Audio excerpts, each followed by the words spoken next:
മുറിഞ്ഞപുഴയിലാണിപ്പോൾ. അവിടെ കുടുംബശ്രീയുടെ ഒരു ചായക്കടയുണ്ട്. അവിടെ ഒരു ചായ കുടിക്കാൻ വേണ്ടി പോയതാണ് മുറിഞ്ഞപുഴ പഴയ പാലത്തിൽ. അപ്പോൾ അവിടെ ഒരുപാട് സംവിധാനങ്ങളൊക്കെ ചെമ്പ് ഗ്രാമപഞ്ചായത്ത് റെഡിയാക്കിയിട്ടുണ്ട്. ഓപ്പൺ ജിമ്മുണ്ട്, പിന്നെ കുട്ടികൾക്ക് കളിക്കാനുള്ള പാർക്കുണ്ട്. പിന്നെ വേറെ എന്ന് പറഞ്ഞാൽ വൈകുന്നേരങ്ങളും രാവിലെയും നടക്കാൻ ഇഷ്ടംപോലെ ആൾക്കാർ വരുന്നുണ്ട്. വേമ്പനാട്ട്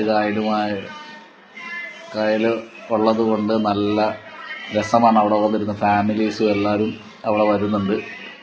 എൻ്റെ സുഹൃത്ത് അവിടെ നിന്ന് ചായ കുടിക്കുവാണ്. ഈ അടുത്ത പ്രദേശങ്ങളിലുള്ളവർക്കൊക്കെ അധികം ചിലവില്ലാതെ വരാൻ പറ്റിയൊരു സ്ഥലമാണ് മുറിഞ്ഞപുഴ.